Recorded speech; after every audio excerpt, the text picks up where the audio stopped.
The dusty streets of Fort Worth, Texas, had never seemed so suffocating as they did on that blistering August afternoon in 1883, when Rose Bennett walked out of Dr. Morrison's office with tears streaming down her sunburned cheeks.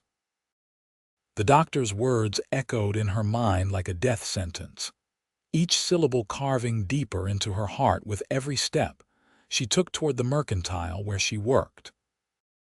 22 years old, and already condemned to a future without the one thing she'd dreamed about since she was a little girl playing with corn-husk dolls behind her mother's boarding house.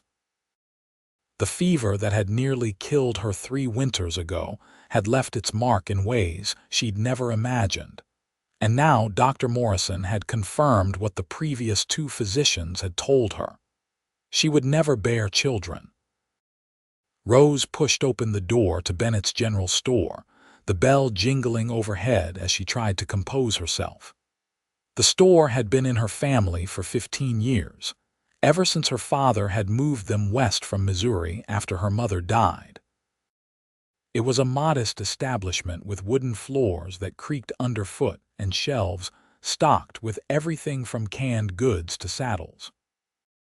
The familiar smell of tobacco, leather, and coffee usually brought her comfort, but today it only reminded her of the life she'd built here and the emptiness that would define her future.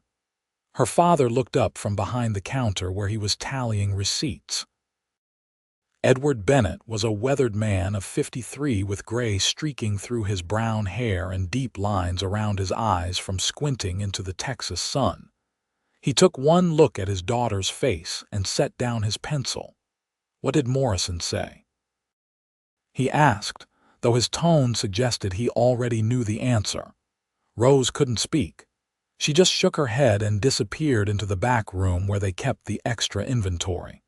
She sank onto a crate of tinned peaches and let herself cry properly, shoulders shaking with the force of her grief. It wasn't just about the children she'd never have.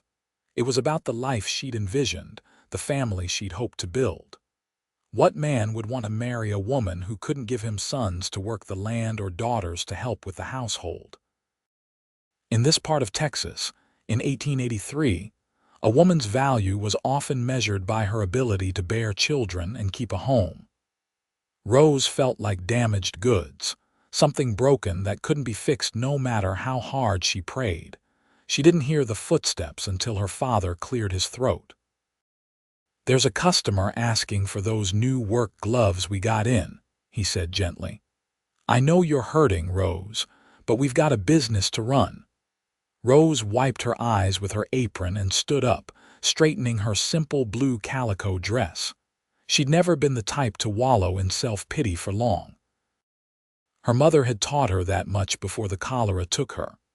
She took a deep breath, squared her shoulders, and walked back into the store. The customer was a cowboy she'd seen around town a few times but had never formally met. He stood near the front window examining a display of rope, his tall frame casting a long shadow across the floorboards. He wore dusty brown trousers, a faded red shirt, and a leather vest that had seen better days.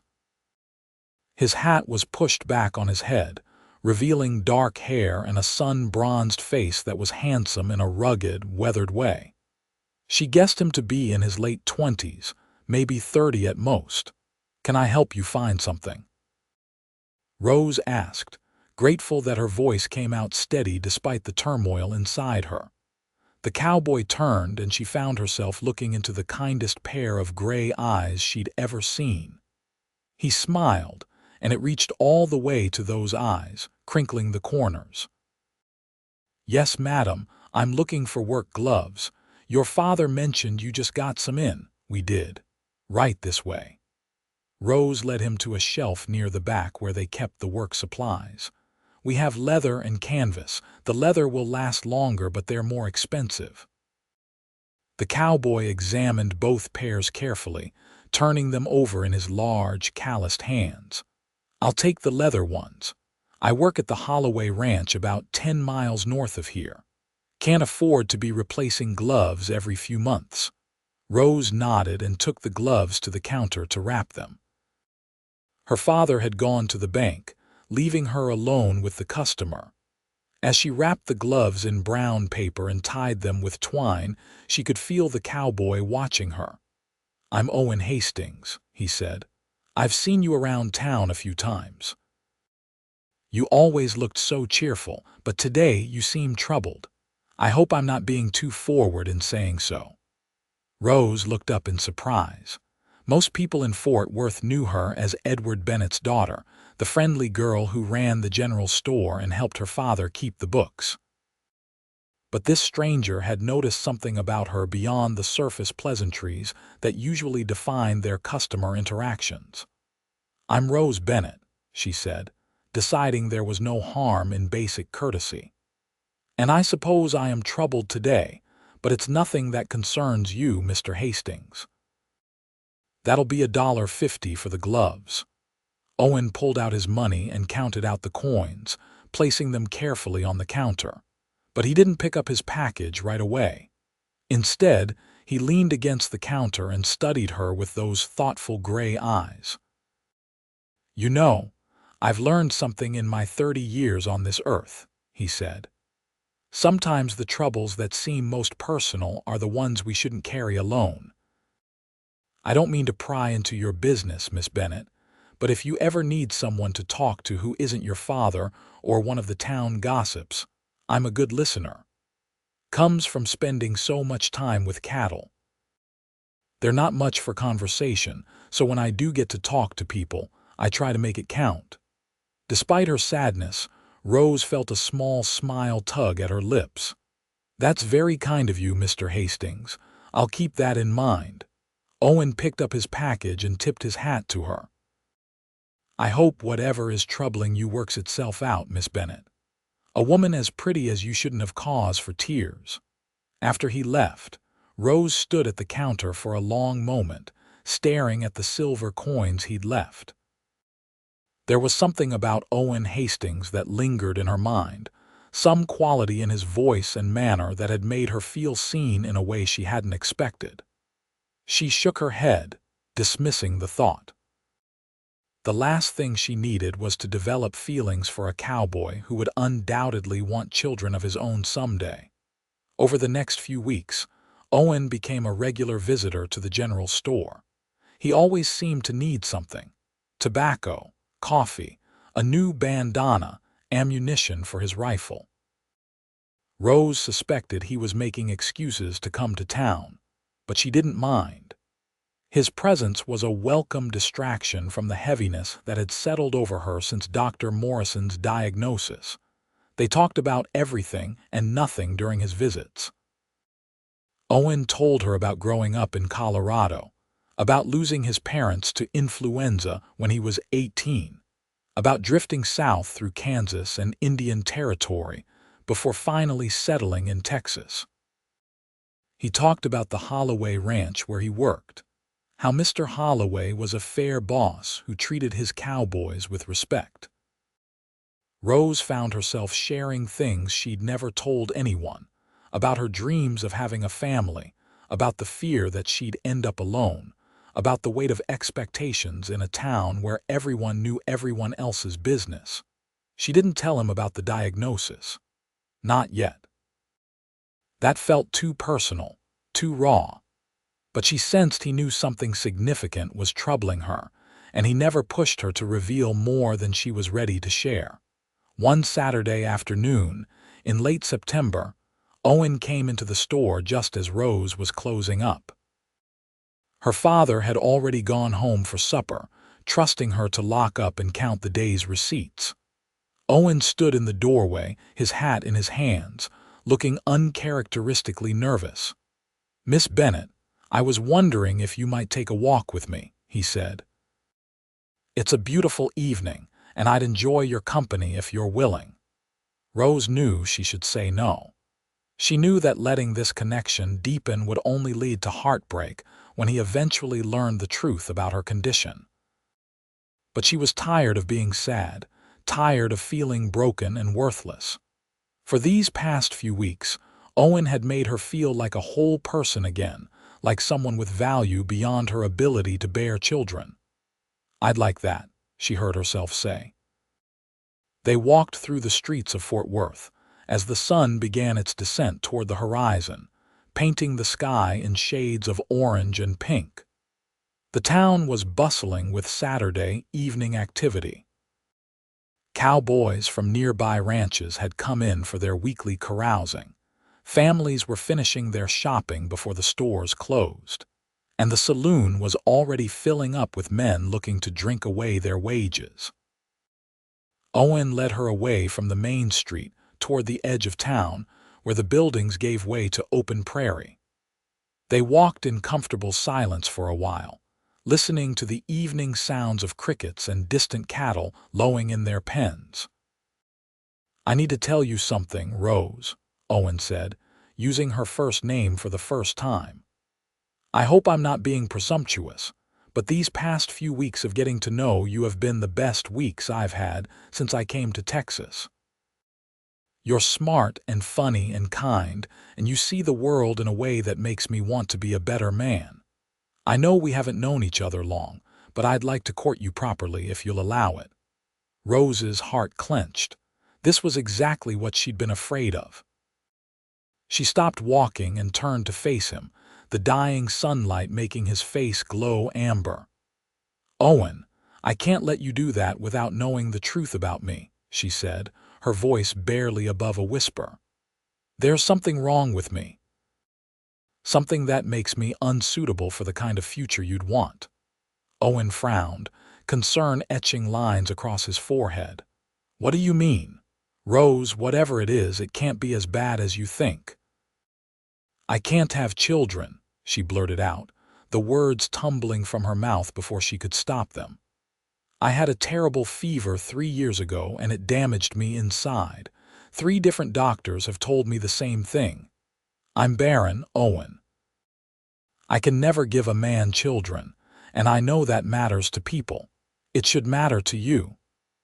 She turned away from him, unable to bear the look of disappointment she was sure would cross his face. But Owen stepped around to stand in front of her, gently tilting her chin up so she had to meet his eyes.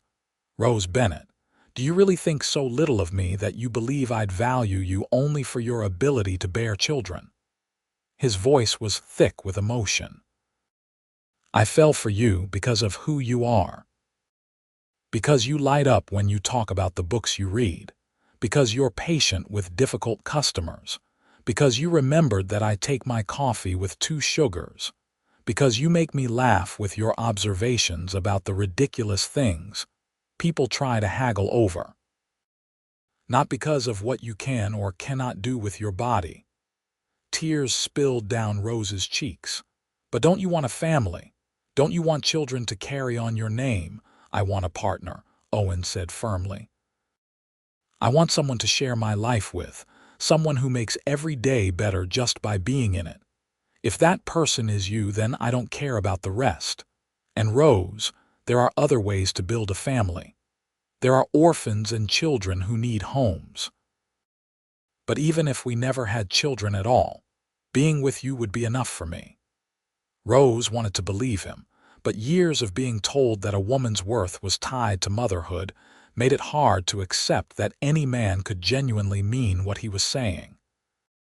"You say that now, but what about in 5 years? 10? What if you change your mind and resent me for what I can't give you?" Owen took both her hands in his. "I can't predict the future any more than you can. But I can tell you that in the 6 weeks I've known you, you've become the most important person in my life. I think about you when I'm riding the range. I make up excuses to come to town just to see you smile. I've never felt this way about anyone before, and I'm not willing to let it go because of something that might happen years from now. Life is uncertain, Rose. The only thing we can control is what we choose to do today. And today, I'm choosing you." The sincerity in his voice broke through her defenses. Rose threw her arms around his neck and let herself cry against his chest while he held her, one hand stroking her hair and murmuring soft words of comfort. When she finally pulled back, Owen wiped the tears from her cheeks with his thumbs. "So will you let me court you?" he asked with a small smile. "Yes," Rose whispered. "Yes, I will." The next several months were the happiest of Rose's life. Owen courted her with old-fashioned dedication, calling on her at the store or at her father's house 2 or 3 times a week. They went on picnics by the Trinity River, attended barn dances in the surrounding ranches, and spent long evenings sitting on the porch of her father's house talking until the stars came out. Edward Bennett approved of Owen immediately. He saw how the young cowboy treated his daughter with respect and tenderness, how he made her laugh and brought back the light that had dimmed in her eyes. When Owen asked Edward for permission to marry Rose in February of 1884, her father gave his blessing without hesitation. Owen proposed on a cool February evening, taking Rose back to the spot at the edge of town where she'd first told him about her condition. He got down on one knee in the dust and offered her a simple gold band that had belonged to his mother. "Rose Bennett, you are my heart and my home. Will you marry me?" Rose said yes through happy tears, and Owen slipped the ring onto her finger. It fit perfectly. They were married 6 weeks later in the small church on the north side of Fort Worth. Rose wore a dress of cream-colored silk that her father had special ordered from Dallas, and she carried a bouquet of early spring wildflowers that Owen had picked himself that morning. The ceremony was simple but heartfelt, with most of the town in attendance. When the preacher pronounced them husband and wife, Owen kissed her with such tenderness that Rose felt like her heart might burst. The Holloway Ranch had a small cabin that had been sitting empty, and Mr. Holloway offered it to Owen and Rose as a wedding gift. It was a modest 2-room structure about a mile from the main ranch house, with a stone fireplace, an iron stove, and windows that looked out over rolling prairie. It needed work, but Rose loved it immediately. It was theirs, a place where they could build their life together. The first few months of marriage were an adjustment. Rose was used to town life, to the constant activity of the general store and the proximity of neighbors. The ranch was more isolated, and there were days when the only people she saw were Owen and occasionally Mr. Holloway or his wife Martha when she rode to the main house. But she found she didn't mind the solitude as much as she'd feared. She kept busy fixing up the cabin, planting a vegetable garden, and learning how to manage a household on her own. Owen was everything a husband should be and more. He was patient with her as she learned to cook on the temperamental stove, never complaining when supper was burned or breakfast was late. He helped her with the heavy chores and brought her small gifts when he'd been to town: a new book, a packet of flower seeds, a length of pretty fabric for a new dress. At night, he held her close and told her how grateful he was to have found her. But Rose could see the shadow that sometimes crossed his face when they encountered families with children.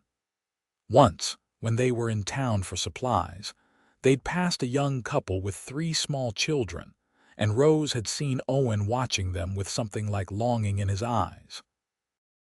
He'd caught her looking and smiled quickly, taking her hand and changing the subject, but she knew what he'd been thinking.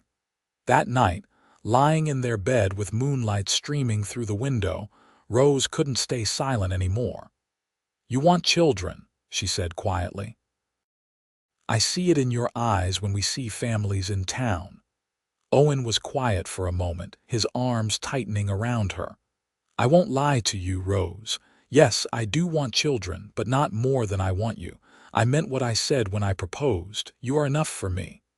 But what if we could have a family?" Rose said, turning in his arms to face him. "What if we could prove all those doctors wrong?" Owen studied her face in the dim light. "Rose, you know I'd never push you to do something you're not ready for, and you heard what the doctors said." "Doctors can be wrong," Rose insisted, surprised by the fierceness in her own voice. My body may be damaged, but it's not dead. Maybe if we trust in each other and in God, something could happen that they never expected." A slow smile spread across Owen's face. "We'll prove them wrong," he said, cupping her face in his hands. "Together. No matter what happens, we'll face it together and we'll build the family we're meant to have, whatever that looks like."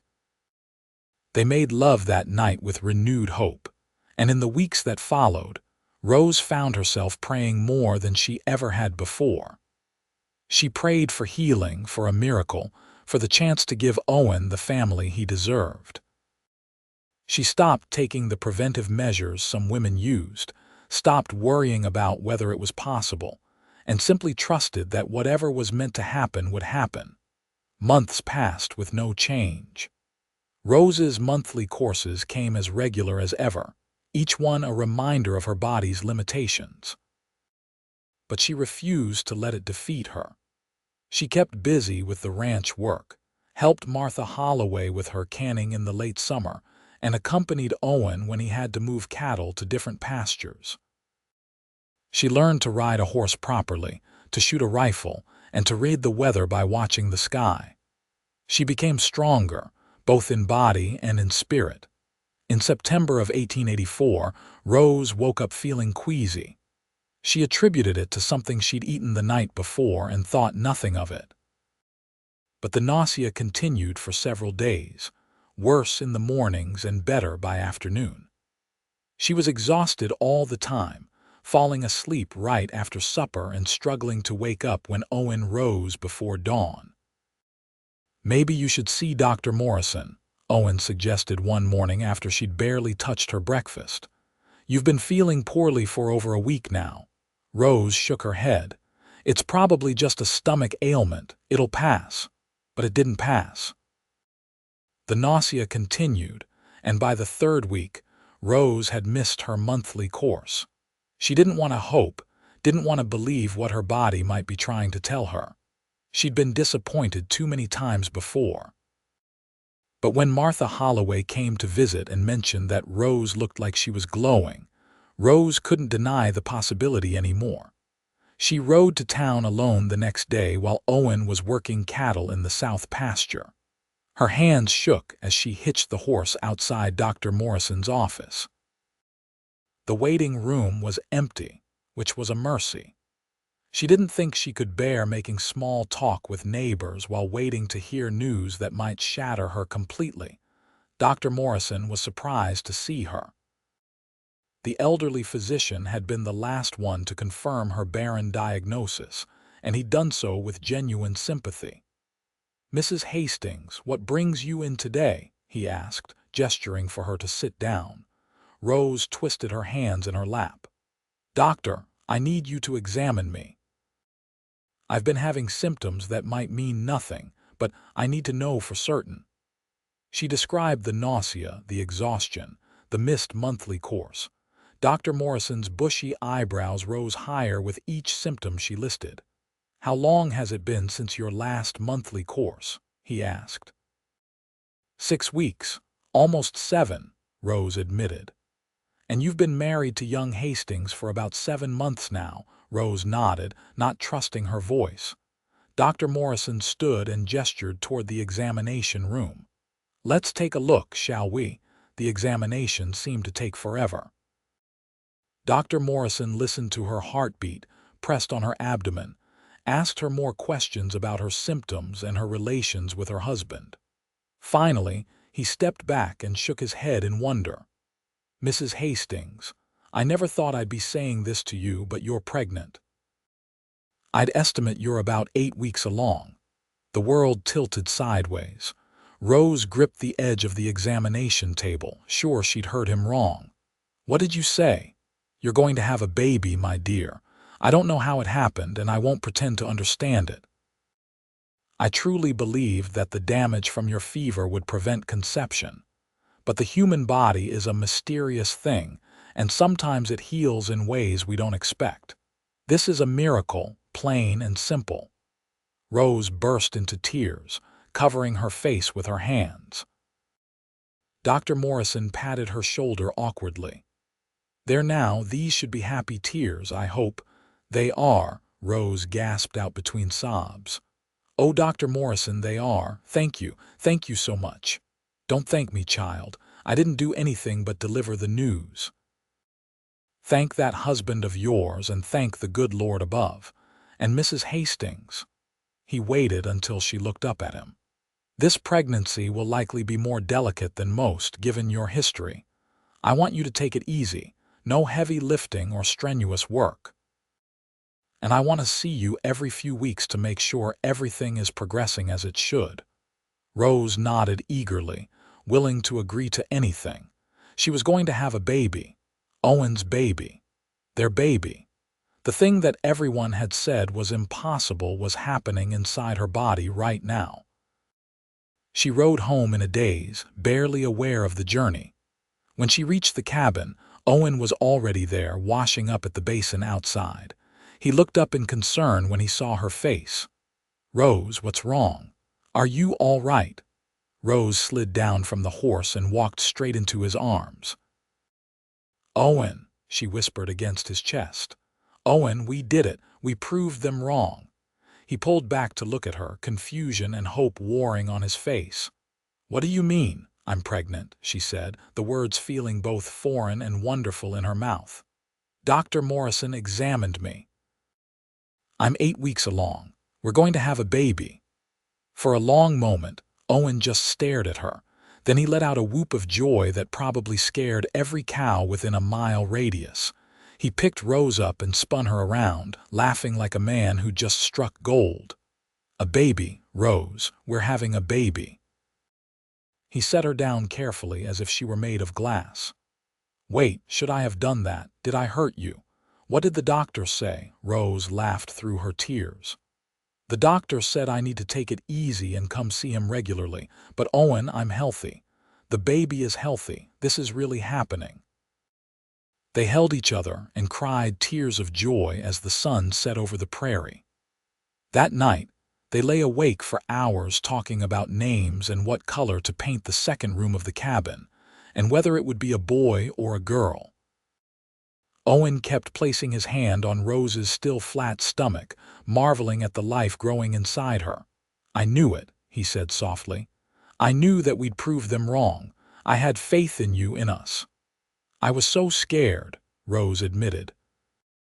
"Scared that I'd disappoint you, scared that I'd never be able to give you what you wanted." "You could never disappoint me," Owen said fiercely. "You're the strongest person I know, Rose Hastings. You faced something that would have broken most people, and you didn't let it define you. You kept hoping even when hope seemed foolish. That's why this miracle happened, because you were brave enough to believe it could." The pregnancy progressed better than anyone had dared hope. Rose did experience more fatigue and nausea than most women, and there were a few scares in the early months when she had cramping that sent Owen racing to fetch Dr. Morrison. But each time, the doctor assured them that everything was fine, that these were normal discomforts of pregnancy, especially for a woman in Rose's situation. As her belly grew, so did the wonder and joy that filled their little cabin. Owen was devoted to her comfort, insisting that she rest while he took over most of the household chores. He learned to cook basic meals, wash clothes, and tend the garden. In the evenings, he would read to her from books they borrowed from Martha Holloway. Or they would sit on the porch and talk about their future, about teaching their child to ride and raid, about family dinners and Christmas mornings. The other ranch families embraced them completely. Martha Holloway knitted tiny blankets and sweaters. Other wives shared advice and baby clothes their own children had outgrown. And even the gruff cowboys would tip their hats with extra respect when they saw Rose, as if her pregnant state had elevated her to some kind of sacred status. The one difficult aspect was returning to Fort Worth. Word of Rose's pregnancy had spread, as news always did in small communities. Most people were genuinely happy for them, but there were a few who whispered behind their hands, skeptical and suspicious of her sudden fertility after being declared barren. Rose tried not to let it bother her, but there were days when the gossip stung. One afternoon in late January of 1885, when Rose was about 7 months along, she was in the general store helping her father with inventory. Her belly was enormous now, making it difficult to move around the cramped aisles. 3 women from the church came in, supposedly to buy thread, but Rose could tell they were really there to gossip. "It's just so strange, isn't it?" one of them said in a voice that was clearly meant to carry. 3 doctors said she was barren, and suddenly she's with child. Makes you wonder. "Wonder what, Clara?" Rose said sharply, turning to face them. She was tired and her back ached, and she had no patience for innuendo. The woman had the grace to look embarrassed. "Nothing, dear. We're just surprised, that's all." "Surprised that God could work a miracle," Rose challenged. "Or surprised that a woman could be happy despite what people said about her. My husband and I prayed for this child, and we were blessed. If that bothers you, I suggest you take it up with the Lord instead of spreading rumors in my father's store." The women left quickly after that, and Edward Bennett chuckled from behind the counter. "That's my girl," he said proudly. "Don't let them make you feel ashamed of something wonderful." In early April, when the bluebonnets were turning the prairie into an ocean of blue, Rose went into labor. It was a warm afternoon, and she'd been hanging laundry when she felt the first contraction. She called for Owen, who was mending fence nearby, and he came running. "Is it time?" he asked, his face going pale. "I think so," Rose said, breathing through another contraction. "You'd better ride to get Dr. Morrison." Owen looked torn between wanting to stay with her and needing to fetch the doctor. "Martha," he decided. "I'll get Martha first. She's closer, and she's helped birth a dozen babies." He helped Rose into the cabin and settled her on their bed, then raced to the main house on horseback. Martha came back with him immediately, her calm presence soothing Rose's nerves. She sent Owen to fetch Dr. Morrison while she stayed with Rose, timing her contractions and talking her through the pain. The labor lasted through the night and into the next morning. It was difficult and painful, made worse by Dr. Morrison's concern that Rose's damaged system might have trouble delivering the baby. But Rose was determined. She'd come too far, fought too hard, to let anything go wrong now. "That's it, Rose," Martha encouraged, holding her hand. "You're doing beautifully, just a little more." Finally, as dawn light began to creep through the windows, Rose heard the most beautiful sound she'd ever experienced, her baby's first cry. "It's a boy," Dr. Morrison announced, holding up the squalling, red-faced infant. "A healthy baby boy." Rose sobbed with relief and joy as the doctor cleaned the baby and placed him in her arms. He was perfect. 10 tiny fingers, 10 tiny toes, a shock of dark hair and gray eyes that looked up at her with unfocused wonder. She'd never loved anything so completely in her entire life. Owen burst into the room moments later, having been banished during the actual delivery. His eyes went wide at the sight of Rose holding their son. "We have a boy," Rose whispered. "Owen, we have a son." Owen knelt beside the bed, touching the baby's tiny hand with one finger. The infant immediately grasped it, and Owen let out a shaky laugh. "He's so small," Owen marveled. "He's perfect, Rose. You're perfect. You did it." "We did it," Rose corrected. "Together, just like you said." They named him Oliver Edward Hastings after Owen's father and Rose's. Little Oliver was a healthy baby with a strong set of lungs and an appetite that kept Rose busy nursing him throughout the day and night. Owen was a devoted father from the start, walking the floor with Oliver when he was fussy, changing his diapers without complaint, and singing off key lullabies that somehow always managed to soothe the baby to sleep. The cabin that had once seemed adequate now felt cramped with the addition of a baby and all his necessities. Owen began making plans to add on another room, maybe two, so they'd have more space for their growing family. Growing family, Rose teased one evening when Oliver was 3 months old. "We just got this one. Are you already planning for more?" Owen grinned, not at all embarrassed. "If it's possible, why not? Oliver needs brothers and sisters to play with." Rose had wondered the same thing. Dr. Morrison had been amazed by her successful pregnancy and delivery, admitting that he had no medical explanation for how her body had healed enough to conceive and carry a child to term. He'd cautioned her to wait at least a year before trying again, to give her body time to recover, but he'd also said that if one miracle had occurred, there was no reason another couldn't. Life settled into a new rhythm. Rose balanced caring for Oliver with managing the household and helping Owen with ranch work when she could. She was tired all the time, but it was a good kind of tired, the exhaustion of a full and meaningful life.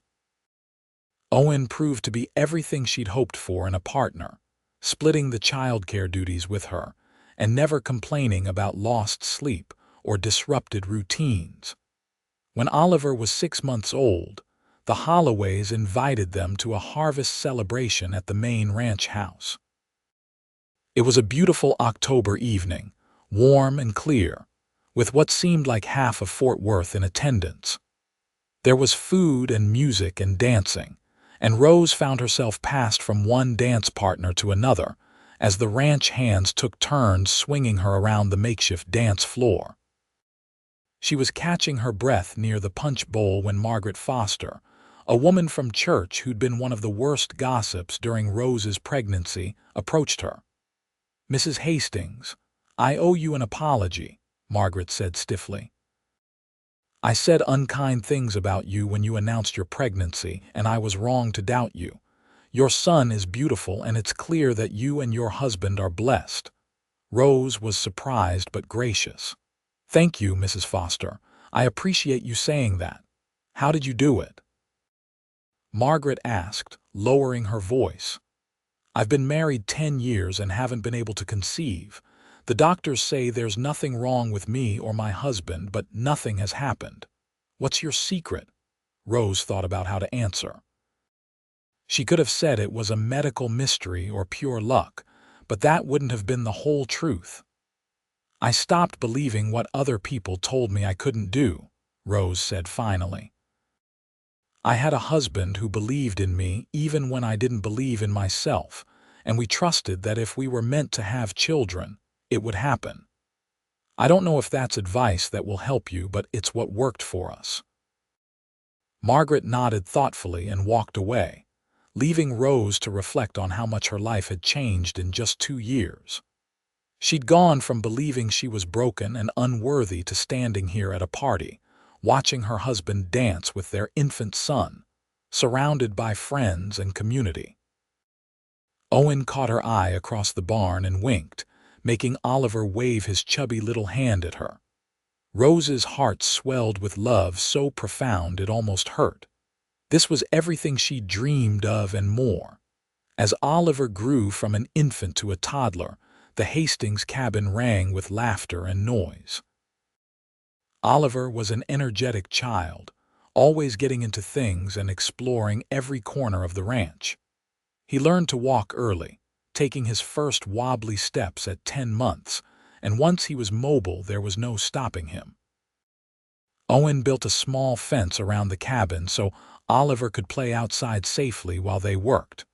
Rose discovered she was pregnant again when Oliver was 18 months old. This time there was no fear or disbelief, only joy and gratitude. The second pregnancy was easier than the first, perhaps because her body had already done it once and remembered what to do.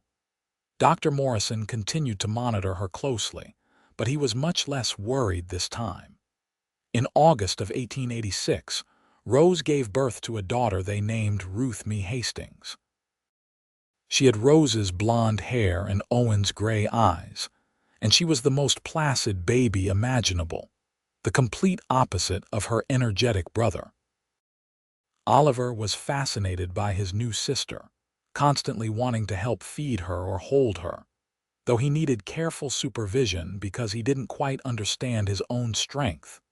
With 2 children under 2, the cabin was definitely too small. Owen enlisted the help of some other ranch hands and spent his spare time over the next several months building an addition. By the time Ruth was 6 months old, they had 2 proper bedrooms, a larger living area, and a kitchen with enough room to actually move around in.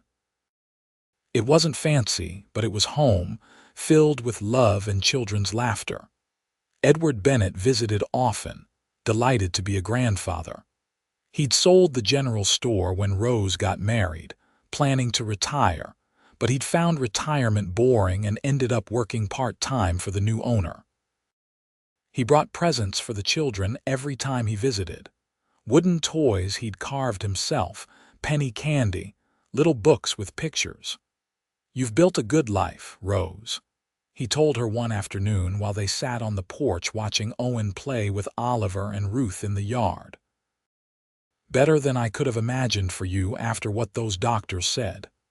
"Owen built it with me," Rose said. "I couldn't have done it without him. He believed when I couldn't." "That's what love does," Edward said wisely. "It sees the best in us and calls it forth, even when we can't see it ourselves." The years passed in a blur of activity and growth. Oliver started learning to ride when he was 4, sitting in front of Owen on his horse and shrieking with delight. Ruth proved to be a quiet, thoughtful child who preferred books and drawing to rough play. When Oliver was 5 and Ruth was 3, Rose gave birth to twin boys, Aaron and Andrew, in the spring of 1889. The twins were a handful, identical in appearance but opposite in temperament. Aaron was cautious and observant, while Andrew was fearless and constantly getting into trouble. The cabin rang with noise and chaos, but Rose wouldn't have traded it for anything in the world. "Do you remember," Owen said one night after they'd finally gotten all 4 children to sleep, "when you told me you couldn't have children?" Rose smiled, leaning against his chest as they sat on the porch in the cool evening air. "I remember you saying we'd prove them wrong." "We certainly did that," Owen said with satisfaction. 4 children, 4 healthy, beautiful children. Sometimes I still can't believe it's real." "Some days I can't believe it either," Rose admitted. "But then Aaron throws food at Andrew, or Ruth asks me why the sky is blue, or Oliver wants to know if he can have his own horse, and I remember that this is absolutely real. This is our life, Owen, the life we built together." "I love you, Rose Hastings," Owen said, kissing the top of her head. "I loved you when I thought we'd never have children, and I love you now when we have 4 of them running us ragged. I'll love you when we're old and gray and these children have children of their own." "I love you too," Rose whispered. "Thank you for never giving up on me." "Never," Owen promised. As the children grew, the Hastings household became known throughout the area for its warmth and hospitality. Rose and Owen hosted frequent dinners, welcoming neighbors and ranch hands and anyone who needed a hot meal and friendly conversation. Rose taught Ruth and Oliver their letters and numbers, and Owen taught all the children to ride and rope and do ranch work appropriate to their ages. Oliver grew into a serious, responsible boy who idolized his father and wanted nothing more than to be a cowboy. Ruth was gentle and artistic, always drawing pictures or making up stories to tell her younger brothers. The twins were inseparable, getting into mischief together but also fiercely protective of each other. When Oliver was 10 and the twins were 5, Dr. Morrison passed away peacefully in his sleep. At his funeral, his son David, who'd taken over the medical practice, pulled Rose aside. "My father wanted you to have this," David said, handing her a letter. He wrote it a few years ago but made me promise to give it to you after he was gone." Rose opened the letter with trembling hands. In Dr. Morrison's shaky handwriting, she read, "Dear Mrs. Hastings, when I told you that you would never have children, I believed I was stating a medical fact. I was wrong, and I'm man enough to admit it. But more than that, I want you to know that watching you prove me wrong has been one of the great joys of my career. You taught me that medicine is not just about facts and diagnoses, but about hope and the mysterious ways that the human body can heal itself when given love and faith. Your children are a testament not just to a medical miracle, but to the power of a strong marriage and unwavering belief. Thank you for showing this old doctor that there is still room for wonder in the world. With affection and respect, Dr. Andrew Morrison." Rose cried as she read the letter, touched by the doctor's humility and kindness. She showed it to Owen that night, and they added it to a box of keepsakes they were saving for their children, proof that miracles could happen to those who refused to give up hope. Life on the ranch continued its steady rhythm. The children grew and thrived, each developing their own personality and dreams. Oliver proved to be a natural horseman, and by the time he was 15, he was working alongside Owen and the other ranch hands. Ruth became interested in teaching and would gather the younger children from neighboring ranches for informal lessons in reading and arithmetic. Aaron wanted to be a doctor, fascinated by healing and science, while Andrew dreamed of adventure and talked constantly about traveling to California or up to Montana.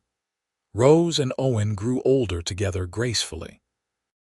Owen's dark hair gained threads of silver, and Rose's face showed lines from years of smiling and squinting into the Texas sun. But they were still deeply in love, still best friends, still the team they'd been from the beginning. On their 15th wedding anniversary in 1899, Owen surprised Rose with a trip to San Antonio. They left the children in the capable hands of Edward Bennett, who was now 70 and still spry enough to handle 4 energetic grandchildren for a few days. It was the first time they'd been alone together for more than a few hours since Oliver was born. They stayed in a real hotel with indoor plumbing and electricity, marveling at how much the world was changing as the new century approached. They ate in restaurants, visited the Alamo, and walked hand in hand along the San Antonio River. One evening, as they sat on a bench watching the sunset paint the sky in brilliant colors, Owen took Rose's hand. "You have any regrets?" he asked, "about how our life turned out?" Rose looked at him in surprise. "Regrets? Owen, how could I possibly have regrets?" "I never made you rich," Owen said. "We still live in a ranch cabin, not a fancy house in town. You work hard every day, cooking and cleaning and raising children. Some women have easier lives." Rose squeezed his hand. "Owen Hastings, you listen to me. I have lived a life beyond my wildest dreams. I have a husband who loves me, 4 incredible children who are healthy and happy, a community that supports us, and enough food on the table every night. I wake up every morning grateful for what we have. The only regret I have is that I didn't meet you sooner." Owen smiled, the worry lines on his forehead smoothing out. "I feel the same way. You know, when I first saw you in that general store looking so sad, I never imagined we'd end up here. But I'm so glad we did." "We proved them wrong," Rose said, echoing his words from so many years ago. "All those doctors, all the people who said I'd never be a mother, we proved every single one of them wrong." "We certainly did," Owen agreed. "Though I've got to say, 4 children is considerably more than wrong. We might have overdone it a bit." Rose laughed, the sound bright and joyful in the gathering dusk. "No such thing as overdoing it when it comes to family." They returned home to find the cabin in mild chaos. Edward had done his best, but Andrew had somehow managed to get stuck in a tree. Ruth had organized a theatrical production that involved all the kitchen pots and pans. Aaron had been reading medical books and was now convinced everyone in the house had consumption. And Oliver had invited 3 ranch hands for dinner without checking if there was enough food. "Typical," Owen muttered, but he was smiling as he helped Andrew down from the tree. Rose hugged each of her children, breathing in the smell of their hair and feeling the solid weight of their bodies. These children who weren't supposed to exist, who had been impossible miracles, were now boisterous teenagers and children with their own dreams and personalities. Every single one of them was precious beyond measure. As the years continued to pass, the Hastings children began to forge their own paths. Oliver, at 19, took over most of Owen's ranching duties, showing such skill and dedication that Mr. Holloway made him assistant foreman. Ruth, at 17, began teaching at the school in Fort Worth, riding to town 3 days a week to educate the children of families too poor to afford private tutors. Aaron left for medical school in Houston, determined to become the kind of doctor who listened to patients rather than just lecturing them. And Andrew, true to his adventurous spirit, joined the railroad crew laying track through West Texas, sending letters home filled with descriptions of distant places and exciting experiences. Edward Bennett passed away peacefully in his sleep in the winter of 1902, at the age of 73. It was a quiet death, the kind he would have wanted, and the whole community turned out for his funeral. Rose grieved for her father but took comfort in knowing he'd lived to see his grandchildren grow up, and had died knowing she was happy and settled. By 1905, Owen and Rose were in their 40s, still running the ranch cabin that had grown over the years to accommodate their family. The rooms that had once held children now served other purposes. One was Ruth's art studio, one was Owen's office where he kept the ranch accounts, one was a guest room for when the children visited. Because visit they did, often and enthusiastically. Oliver had married a sweet girl named Emma from a neighboring ranch, and they had 2 children of their own, making Rose and Owen grandparents. Ruth was courting a young schoolteacher from Dallas, and everyone expected an engagement announcement any day. Aaron came home between terms at medical school, full of exciting stories about new medical discoveries and techniques. Andrew's letters came from different places each month: El Paso, Albuquerque, Phoenix, wherever the railroad took him. One evening in late spring, Rose and Owen sat on their porch watching the sunset, as had become their custom.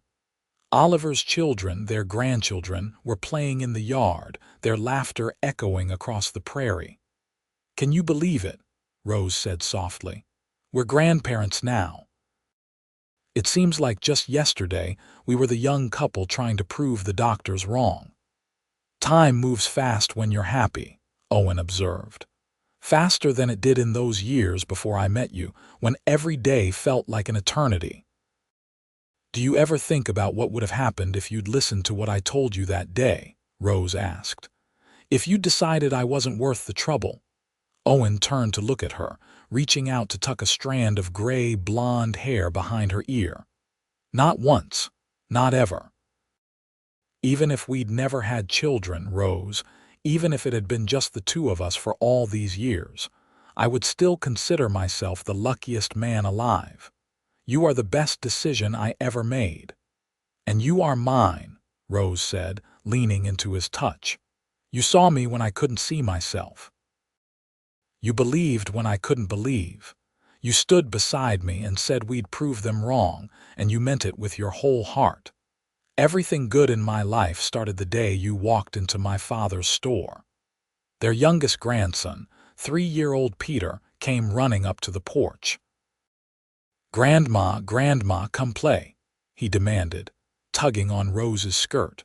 Rose laughed and stood, letting the little boy pull her into the yard. Owen followed, and soon they were both playing with their grandchildren as the sun sank lower on the horizon, painting everything in shades of gold and amber. Later that night, after the grandchildren had been taken home by Oliver and Emma, Rose and Owen lay in their bed holding hands in the darkness. "We did good, didn't we?" Owen said quietly. "With our life, our children, all of it." "We did better than good," Rose replied. "We did extraordinary. We took something everyone said was impossible and turned it into this beautiful, chaotic, wonderful reality."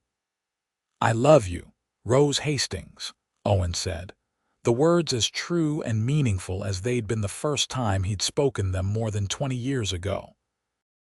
"I love you too, Owen Hastings," Rose replied. "Thank you for marrying me and saying we'd prove them wrong. Thank you for every single day we've had together." They fell asleep wrapped in each other's arms, content in the knowledge that they'd built something lasting and real. Their love story had started with heartbreak and ended with joy. They'd taken the worst news and transformed it into the best life.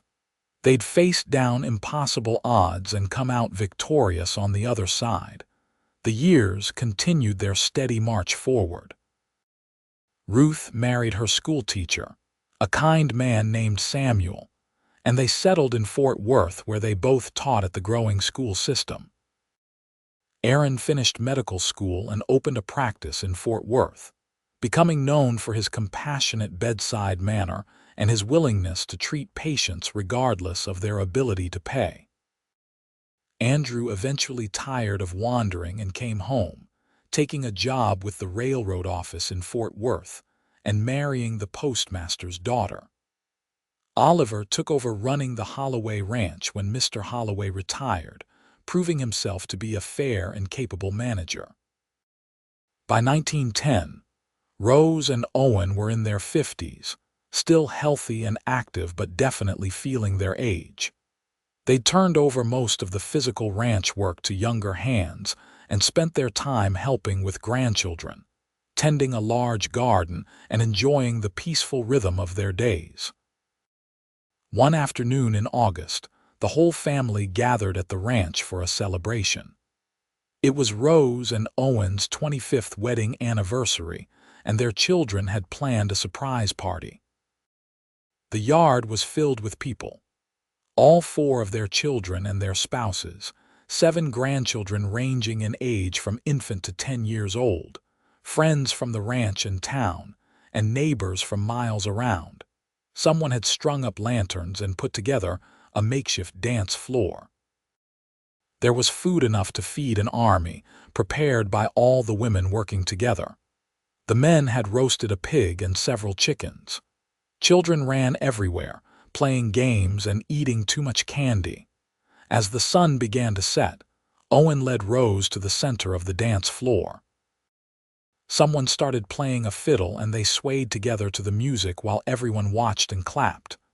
25 years, Owen murmured in her ear. "Can you believe it? Some days yes, some days no," Rose admitted, "but every day I'm grateful for it." "Do you remember what I told you that day you said you couldn't have children?" Owen asked. "You said we'd prove them wrong," Rose replied. "Look around us, Rose," Owen said, gesturing to the crowd of family and friends. "Look at what we built from nothing but faith and love. 4 children, 7 grandchildren, a community that respects us, a legacy that will continue long after we're gone.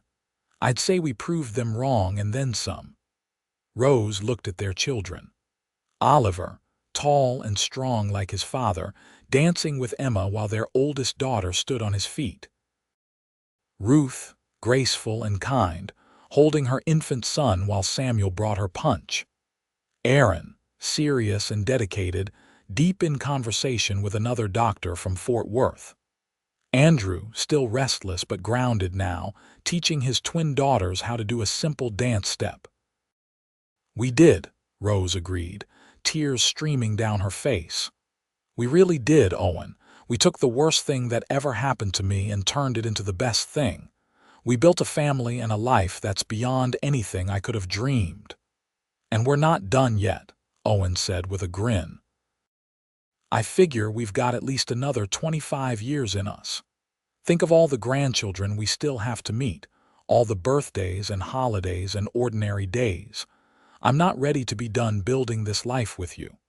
Neither am I, Rose said, standing on her tiptoes to kiss him. Not even close. The party continued late into the night, with music and dancing and laughter echoing across the prairie. The children put together a skit retelling their parents' love story, embellishing the details in ways that made Owen and Rose both laugh and cry. Friends stood up and shared memories of the Hastings family, talking about their generosity and kindness, and the way they'd touched so many lives. As midnight approached and guests began to drift home, Rose found herself sitting on the porch with her 4 grown children.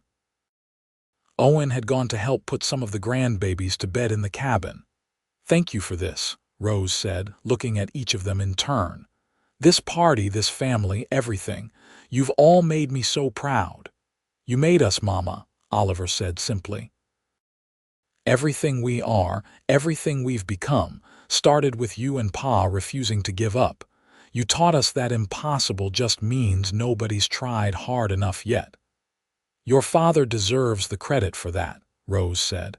He believed when I couldn't. But you believed in him, Ruth added. You trusted him when he said you'd prove them wrong. That took courage, Mama, more courage than most people have. I had no choice, Rose said. It was believe or break, and your father wouldn't let me break. He held me together when I was falling apart, and then he helped me rebuild myself into something stronger. That's what love should be, Aaron observed with his typical analytical perspective. Not just flowers and poetry, but real support when things are hard. You and Pa showed us what that looks like. And now we're showing our own children, Andrew added. The legacy continues. Rose looked at her 4 children, these impossible miracles who had grown into remarkable adults, and felt her heart swell with more love than she'd thought possible to contain. You are my greatest achievement, she said quietly. Not because of what you've done, but because of who you are. Kind, thoughtful, hardworking, loving. You've all become exactly the kind of people the world needs more of. That's because we had good examples, Oliver said, standing and pulling his mother to her feet. Come on, Mama. I can hear Pa looking for you, and you two should end this night the way you started it, together. Rose hugged each of her children and went inside to find Owen. He was in their bedroom, taking off his boots and looking tired but happy. That was quite a party, he said as Rose came in and closed the door behind her. It was perfect, Rose agreed, sitting down beside him on the bed they'd shared for 25 years. Our children did good. They take after their mother, Owen said, pulling her close. Beautiful and thoughtful and able to organize a barn raising or a party with equal skill. And they take after their father, Rose countered. Strong and dependable and willing to work hard for what matters. They lay down together, still fully dressed, too tired to bother with night clothes. Owen wrapped his arms around Rose, and she tucked her head under his chin, listening to the steady beat of his heart. You remember that first night after we were married? Rose asked softly. When I said we should try to prove the doctors wrong. I remember every night we've spent together, Owen replied. But yes, I remember that one particularly well. You were so fierce, so determined. I think that's when I realized how strong you truly were. I was terrified, Rose admitted. Terrified it wouldn't work. Terrified I'd fail you. Terrified that wanting it so badly would only make the disappointment worse. But it did work, Owen reminded her. Against all odds, against medical science, against everyone's expectations. It worked because we believed it would, and because we loved each other enough to try. We have 7 grandchildren now, Rose marveled. 7 more miracles born from the original 4. Dr. Morrison would be amazed. Dr. Morrison was amazed, Owen said with a chuckle.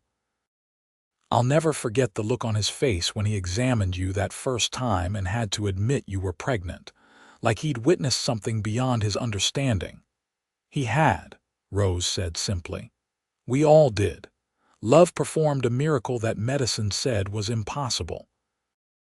And it keeps performing miracles every day, with our children and grandchildren and the life we've built together. They lay in comfortable silence for a while, listening to the sounds of the house settling around them, the distant murmur of voices as the last guests departed, the soft breathing of grandchildren asleep in other rooms. Owen, Rose said eventually, thank you for choosing me. Thank you for seeing past what the doctors said I couldn't do, to who I really was.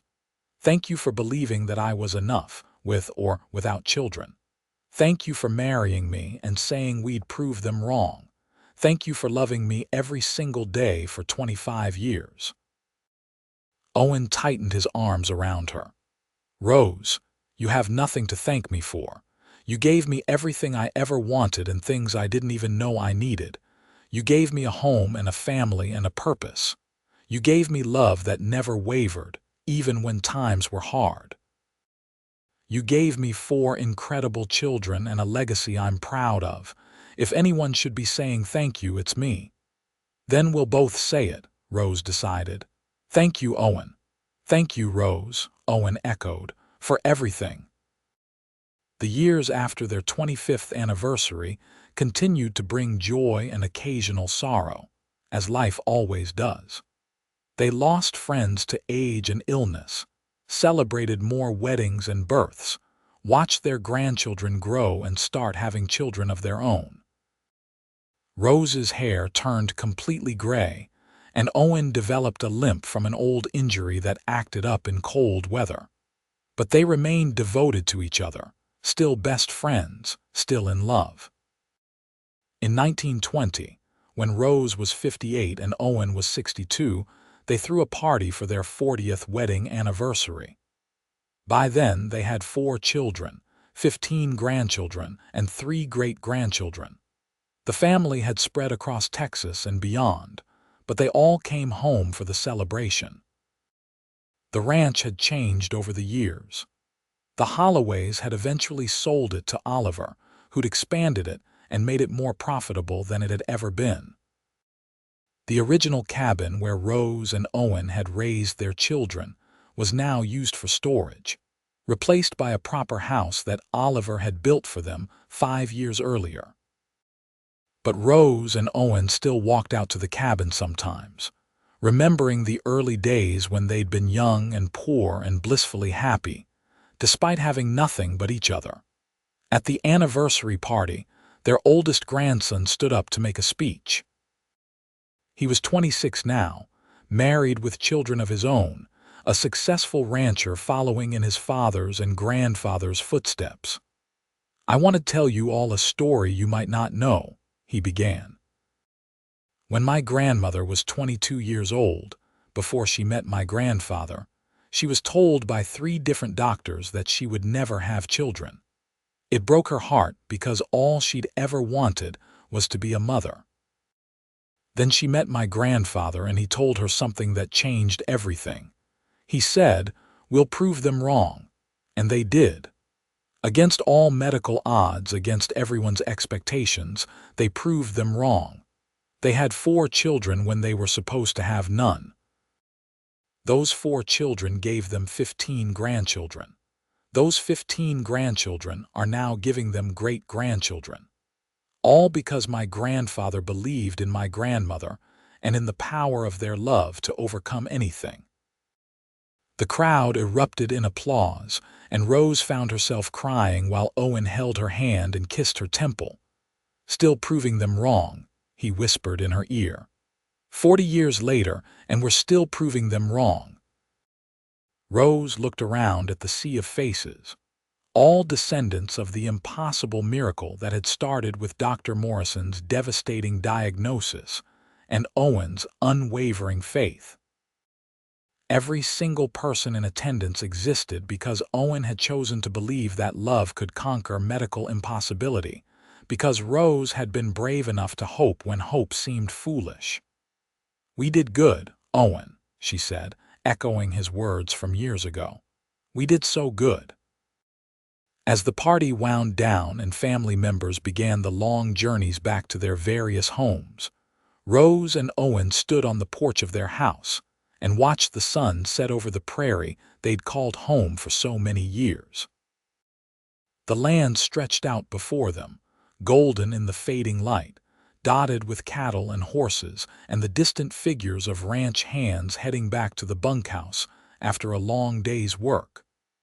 "You ever wonder what would have happened if you'd walked into a different store that day?" Rose asked. "If you'd needed supplies in a different town and never met me?" "No," Owen said firmly, "because I don't believe in that kind of coincidence. I think I was always meant to find you and you were always meant to find me. The universe, or God, or fate, or whatever you want to call it brought us together because we were supposed to build this life, this family. Everything that happened was meant to happen exactly the way it did." "Even the fever that damaged me?" Rose asked. "Even the heartbreak of being told I was barren?" "Even that," Owen said gently. "Because it taught you strength you didn't know you had. It prepared you to fight for what you wanted instead of just accepting what other people told you was possible. And it meant that when our children came, we valued them in a way we might not have if they'd come easily. Every struggle we faced made the victory sweeter." Rose leaned against her husband, feeling the solid warmth of his body, the familiar comfort of his presence. They'd faced everything together. Impossible odds, heartbreak, joy beyond measure, the everyday challenges of raising a family and building a life. They'd been partners in the truest sense of the word. "I wouldn't change a single thing," Rose said decisively. "Not one moment of struggle or pain or fear. Because it all led here to this porch, with you beside me and a family beyond anything I could have dreamed spread out across this land. We proved them wrong, Owen. We proved everyone wrong who said I'd never be a mother, who said love wasn't enough, who said miracles don't happen. We proved them all wrong." "We did," Owen agreed. "And I'd do it all again in a heartbeat. Every moment, every challenge, every joy, all of it with you." They stood together watching the stars come out, one by one, in the darkening sky. Somewhere inside the house, they could hear their youngest great-grandchild crying and the soft voice of the child's mother soothing her. The sound of family, the sound of love, the sound of a legacy that would continue long after they were gone. Rose thought back to that terrible day in Dr. Morrison's office, when the world had seemed to end with a diagnosis of permanent barrenness. She thought about the tears she'd cried and the hopelessness she'd felt. If she could go back and tell that devastated young woman what was waiting in her future, would that Rose have believed it? Would she have been able to comprehend the magnitude of joy and love that was coming her way?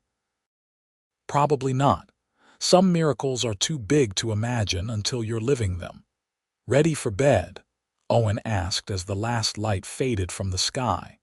"Ready," Rose agreed. They went inside together, hands clasped as they had been for 40 years, as they would be for whatever time they had remaining. Behind them, the prairie stretched out dark and infinite, full of possibility and promise, much like the future that still waited ahead of them. Their love story had started with heartbreak and defiance, with a young woman who'd been told she was broken and a cowboy who'd refused to believe it.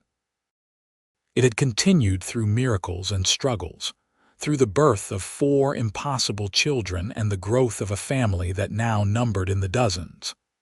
And it would end, someday, the way all love stories must, but not for a long time yet. They still had years ahead of them, years of holding grandchildren and great-grandchildren, years of watching sunsets from their porch, years of lying beside each other in the darkness and marveling at how far they'd come. "I love you, Rose Hastings," Owen said as they settled into bed, the words as true and necessary as breathing. "I love you, Owen Hastings," Rose replied, as she had countless times before and would countless times again.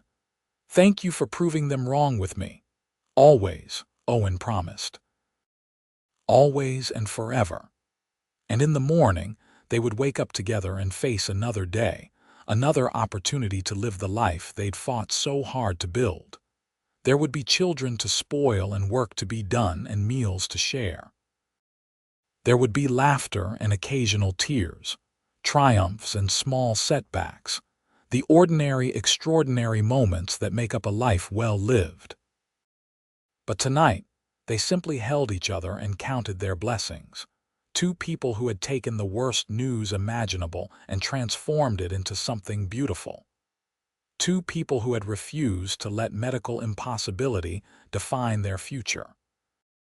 Two people who had loved each other enough to create miracles. They had proved them wrong, spectacularly and joyfully, and they would continue proving them wrong every single day for the rest of their lives. Because that's what love does when it's real and deep and true. It doesn't accept limitations. It doesn't bow to impossibility. It simply says, "Watch me," and proceeds to build something magnificent from nothing but faith and determination, and two hearts beating as one. And that, in the end, was the greatest miracle of all.